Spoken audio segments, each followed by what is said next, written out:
कविता बेटा देखो, जीजी आई हैं, उनके लिए चाय नाश्ता लेकर आओ। अरे नहीं नहीं सुधा, चाय नाश्ता तो रहने दे, अभी तो खाना खाकर आई हूँ मैं।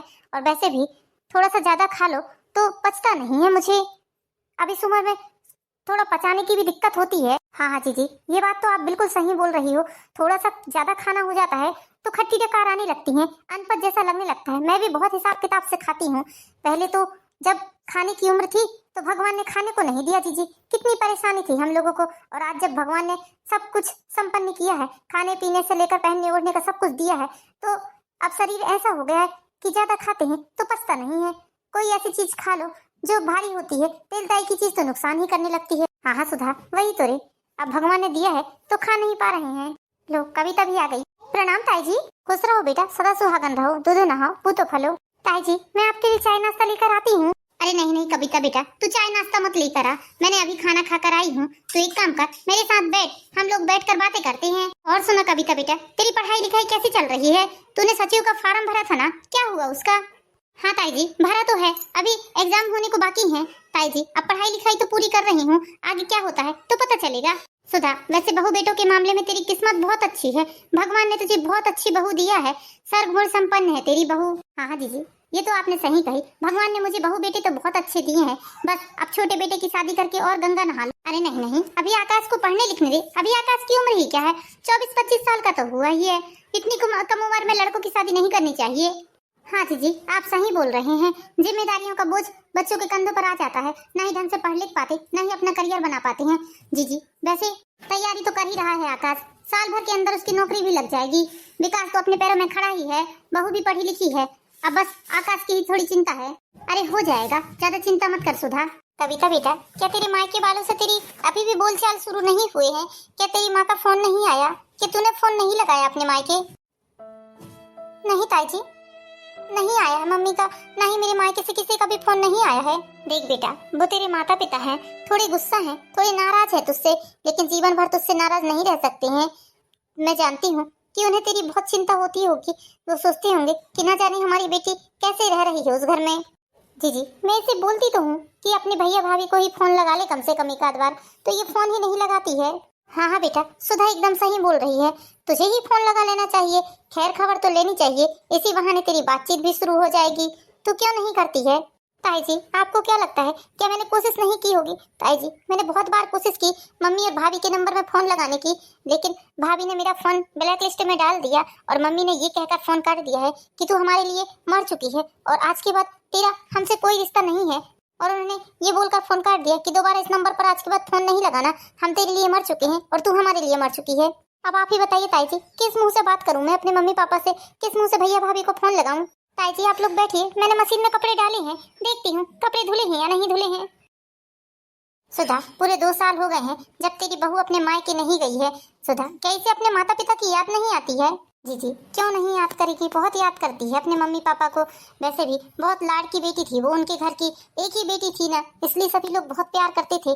लेकिन क्या करो, किस्मत ने कुछ और लिखा था, किस्मत में तो ये सब लिखा था, तो क्या करेंगे। आपको तो ये बात पता है ना जीजी कि विकास और कविता दोनों एक दूसरे को कॉलेज टाइम से पसंद करते हैं, ये बात उन्होंने अपने घर में भी बता दी थी। विकास उनके घर में आता जाता भी था और उन लोग बहुत मान सम्मान करते थे विकास का। कविता के माता पिता विकास को पसंद भी करने लगे थे और उन लोगों का विचार भी था कि वो लोग विकास से कविता की शादी कराएंगे। लेकिन कविता की बुआ जी ने कविता के माता पिता का ऐसा दिमाग फिराया, उनके ऐसे कान भरे कि उनके माता पिता साफ साफ मना करने लगे विकास के साथ शादी करने के लिए, बोलने लगे कि लड़का नौकरी नहीं करता है इसलिए हम शादी नहीं करेंगे। और वो लोग दूसरी जगह कविता की शादी तय करने जा रहे थे, जबकि उन्हें पता था कि विकास अपनी पढ़ाई कर रहा है और वो कंपटीशन एग्जाम भी दे रहा है, तो उसकी नौकरी लगना तो तय है। लेकिन उनके माता पिता साफ साफ मना करने लगे, इसलिए कविता को गुस्सा आया और उसने बोल दिया अपने घर में कि मैं शादी करूंगी तो सिर्फ और सिर्फ विकास से करूंगी। कविता की बात सुनकर उसके माता पिता ने अगले ही दिन लड़के वालों को बुला लिया सगाई करने के लिए, लेकिन रातों ही रात कविता और विकास ने मंदिर में जाकर शादी कर ली। जी जी कभी कभी माता पिता भी जानबूझकर ऐसी गलती कर देते हैं। जब मैं कहती हूँ कि तुमको विकास के साथ शादी नहीं करवाना था तो उसे अपना दामाद मानना ही नहीं था, उसे अपने घर बुलाते थे, उसे खाना पीना चाय नाश्ता सब कुछ कराते थे, हर तीज त्योहार में उसे एक दामाद के जैसे मान सम्मान किया जाता है वैसा ही करते थे कविता के माता पिता। कविता और विकास की शादी के 1 साल बाद आखिर विकास की नौकरी लग गई। बताइए जीजी अब कविता कहाँ से गलत है? जब कविता के दिल में भी उसके लिए प्रेम था और ये बात सारे घर वालों को पता थी, उन लोगों ने एक्सेप्ट भी कर लिया था, तो फिर बाद में क्यों उसे धोखे वाली बात की गई होगी?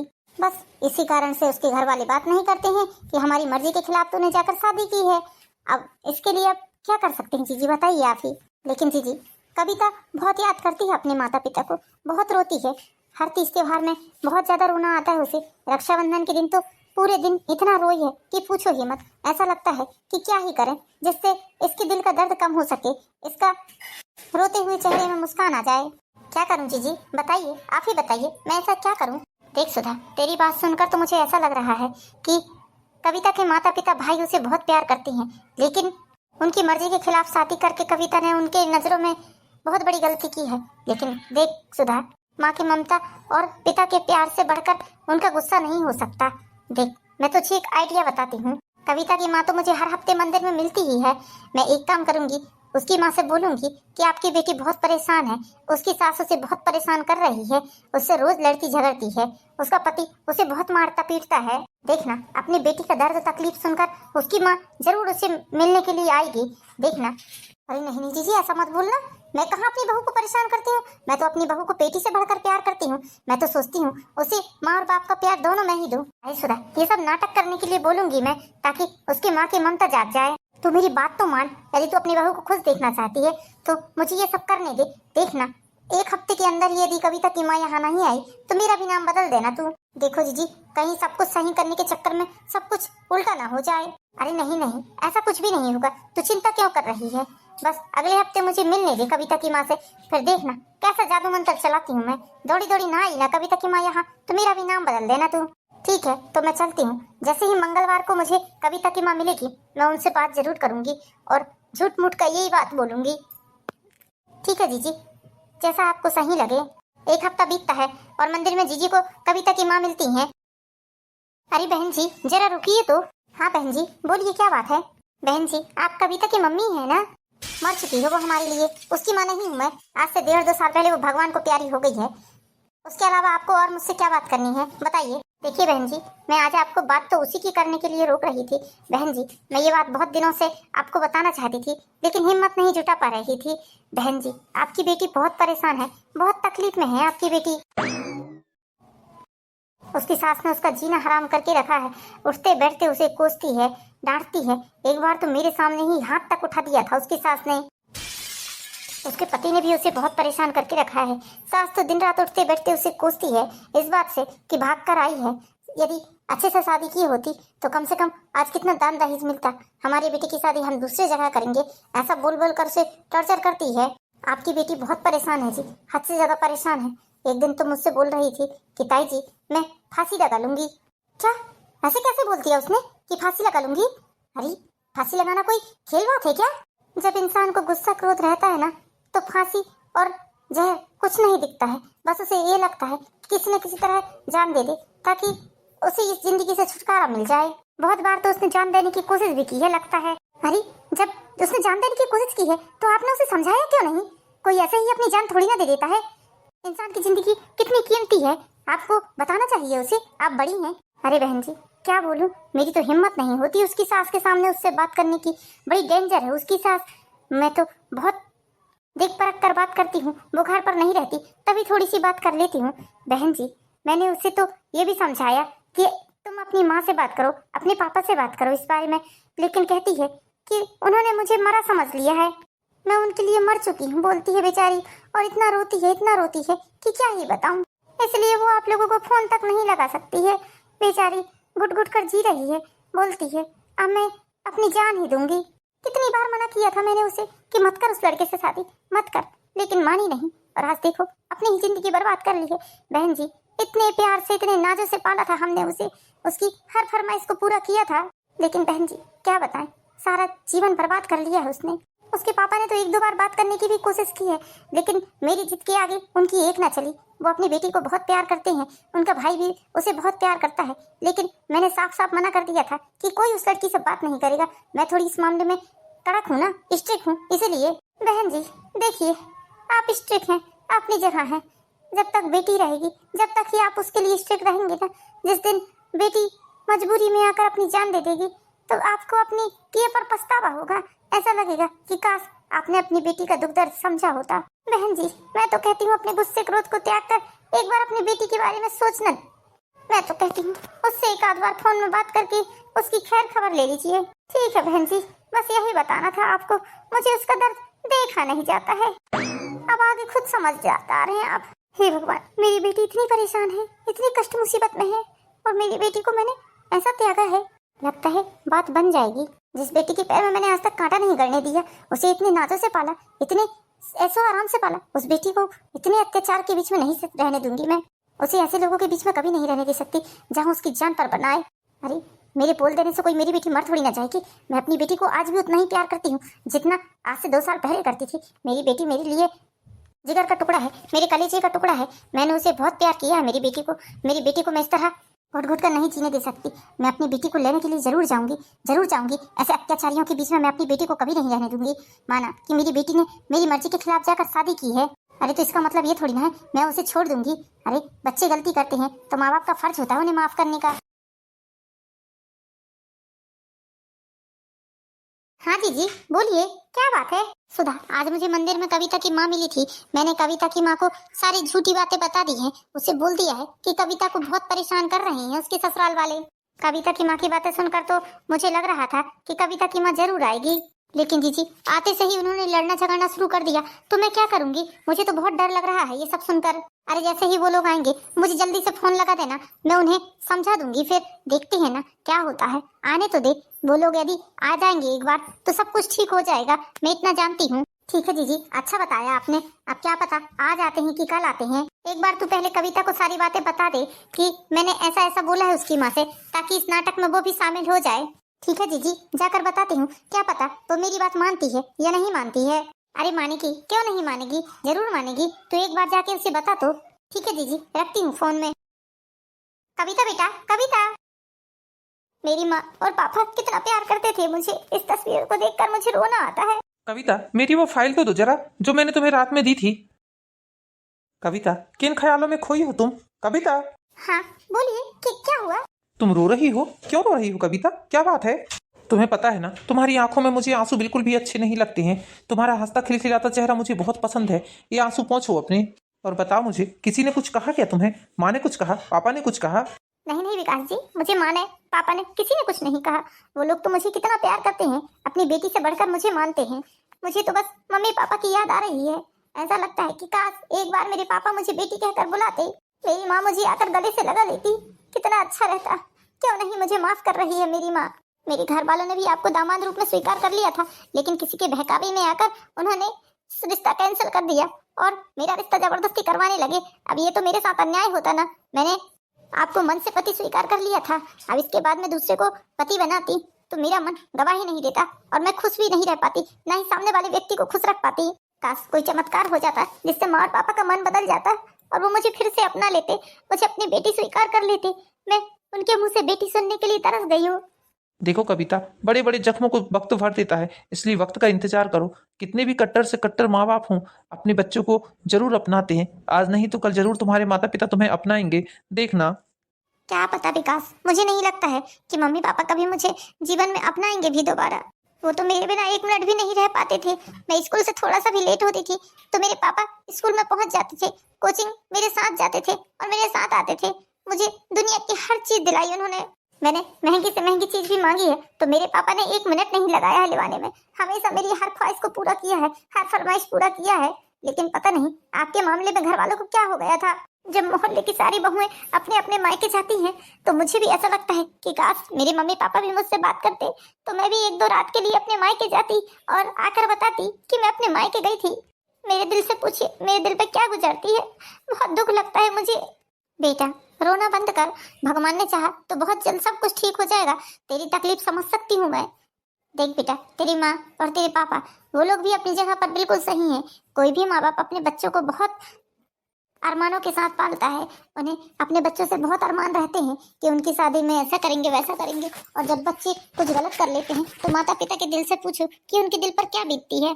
गलती तो तुमने भी की है बेटा, भले ही तुम अपनी जगह पर सही हो लेकिन उनकी नजरों में तुमने गलती की है बेटा। इसलिए देखो थोड़ा समय लगेगा, थोड़े समय के बाद सब कुछ ठीक हो जाएगा। मम्मी जी आप बहुत अच्छी हैं। आपके कारण मुझे कभी कभी अपनी माँ की याद नहीं आती है, लेकिन कभी मोबाइल में फोटो देख लो तो मुझे उनकी याद आने लगती है। हाँ हाँ बेटा, मैं समझ सकती हूँ, माँ की जगह दुनिया में कोई नहीं ले सकता है। बेटा तू रोना बंद कर, तेरे दुख का कोई ना कोई उपाय मिल ही जाएगा। हाँ हाँ कविता, माँ एकदम सही बोल रही हैं। ठीक है कविता, मैं ऑफिस चलता हूँ, तुम रोना बंद करो।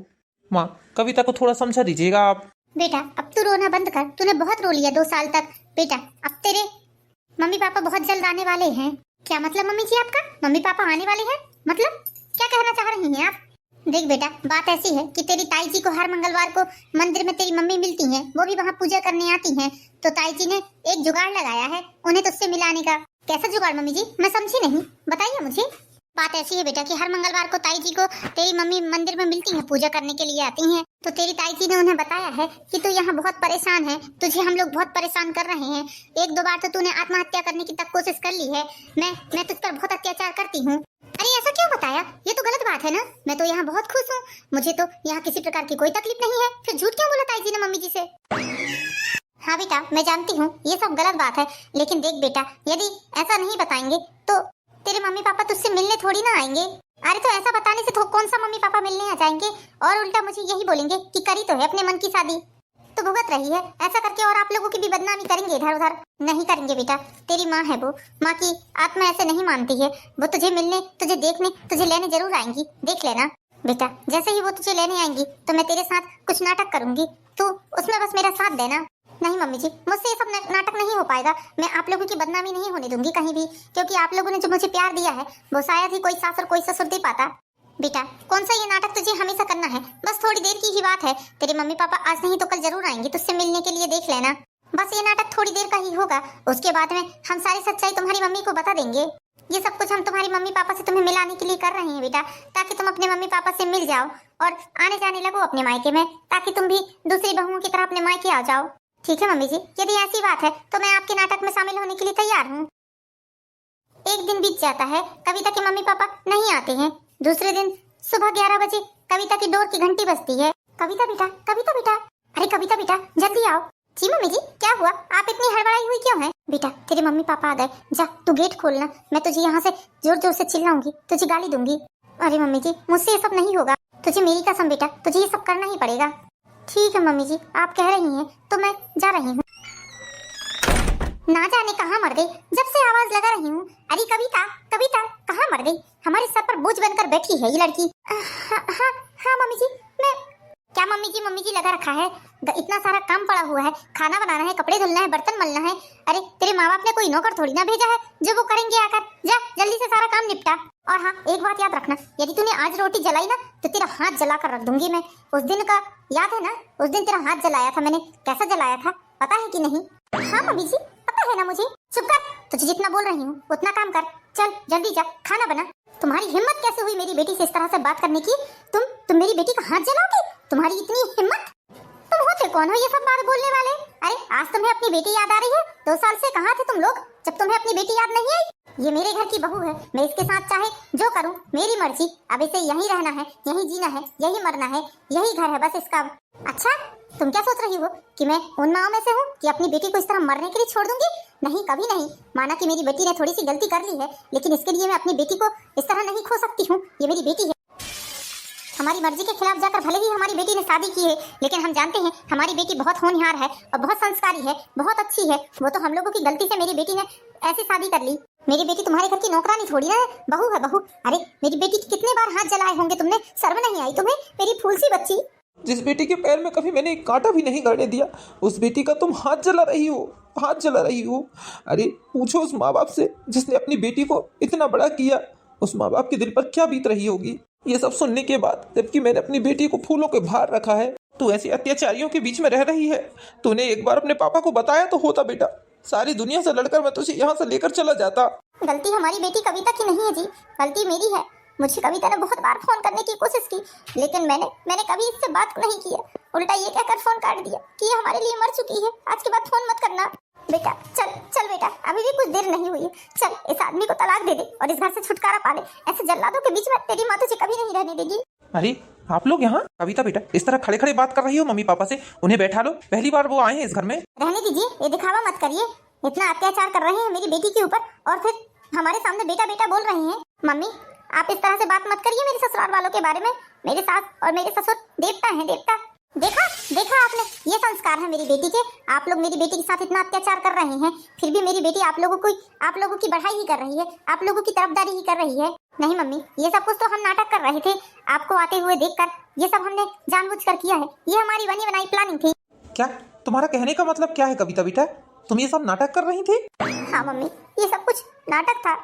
मम्मी जी को और ताई जी को मेरी हालत देखी नहीं जा रही थी, इसलिए ताई जी ने आपसे झूठ मूठ का बताया कि मुझे ये लोग बहुत परेशान करते हैं। मम्मी लेकिन असल बात तो ये है कि भगवान मेरे सास ससुर जैसे सास ससुर भगवान हर लड़की को देना, तो कोई लड़की कभी अपने ससुराल में दुखी नहीं रहेगी। मैं कुछ समझी नहीं बेटा, क्या बोल रही है तू? मम्मी जब मुझे हर तीज त्योहार में मम्मी जी और ताई जी रोता हुआ देखती थी, जब मोहल्ले की दूसरी लड़कियां अपने मायके जाती थी, दूसरी बहुएं अपने मायके जाती थी, तो मैं ये सोच सोच कर रोती थी कि काश मेरे मम्मी पापा भी मुझसे बात करते होते तो आज मैं भी अपने मायके जाती। मैंने बहुत बार आप लोगों से कांटेक्ट करने की कोशिश की लेकिन बात नहीं हो पाई, बस इसीलिए ताई जी ने सब झूठ मूठ का नाटक रचा। मम्मी सही बात तो ये है कि मैं यहाँ बहुत खुश हूँ। विकास जी की भी अच्छी पोस्ट में गवर्नमेंट जॉब लग गई है, अब मैं बहुत खुश हूँ मम्मी, बहुत सुखी हूँ। और मैं भी कंपटीशन एग्जाम की तैयारी कर रही हूँ, बहुत अच्छे से पढ़ा रहे हैं विकास जी मुझे, और कोचिंग भी स्टार्ट करवा दी है उन्होंने ऑनलाइन। मम्मी जी मुझे अपनी बेटी से बढ़कर प्यार करती हैं, मेरे लिए हर वो चीज़ करती हैं जो एक माँ करती है। लेकिन मम्मी माँ बाप की कमी कोई पूरी नहीं कर सकता है, माँ बाप ही होते हैं। बस इसलिए मुझे आप लोगों की बहुत याद आती थी, तो मम्मी जी को ये सब देखकर नहीं होता था। मुझे इस तरह उदास देखना, रोते देखकर उन्हें बहुत दुख लगता था, इसलिए ताई जी के साथ मिलकर हम लोगों ने ये नाटक रचा। बस हम लोगों ने सारी बातें सोच समझ कर करी हैं। मम्मी मेरा विकास जी से शादी करने का फैसला बिल्कुल सही था, मैं बहुत सही थी मम्मी। मम्मी मैं बहुत खुश हूँ, बहुत सुखी हूँ मैं, मुझे कभी भी किसी प्रकार की कोई तकलीफ नहीं हुई है। बेटा तेरी सास माँ बन गई लेकिन मैं तेरी माँ ना बन सकी। तेरी माँ होते हुए भी तुझे मैंने इतने दिन अपने आप से दूर रखा। तुझे क्या लगता है बेटा, क्या हम लोगों को तो तेरी याद नहीं आई होगी? बेटा ऐसा कोई पल नहीं गया जिस पल हम लोगों ने तुझे याद नहीं किया हो।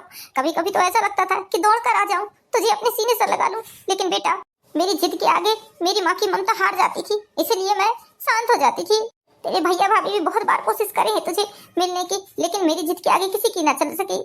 अरे तो अब क्या देर हुई है, अब तो सब कुछ अच्छा हो गया है ना। अब हमारी बेटी हमारे साथ अपने घर चलेगी, 2-4 दिनों के लिए अपने मायके में जाकर रहेगी। मेरी बेटी का मायका हमेशा बना रहेगा। बेटा मुझे माफ कर दे, मेरे कारण ही तुझसे तेरा मायका छूटा है।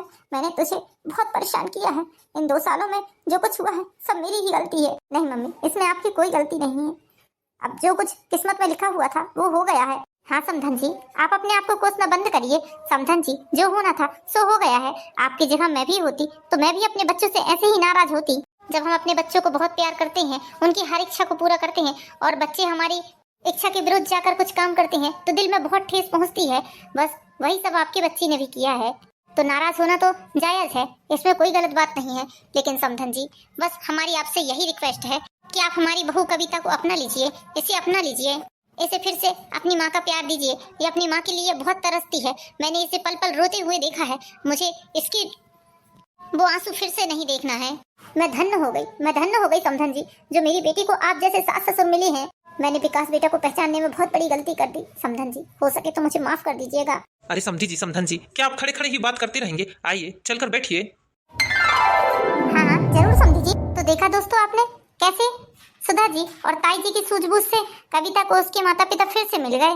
तो दोस्तों कैसी लगी आपको कहानी? यदि कहानी पसंद आई है तो हमारे चैनल पर एन ब्लॉग को सब्सक्राइब कीजिए, वीडियो को लाइक कीजिए। मिलते हैं नेक्स्ट वीडियो में दोस्तों। और आपको यदि किसी भी विषय में वीडियो देखना है तो कमेंट सेक्शन में अपनी राय दे सकते हैं। जब तक के लिए बाय बाय, राधे राधे।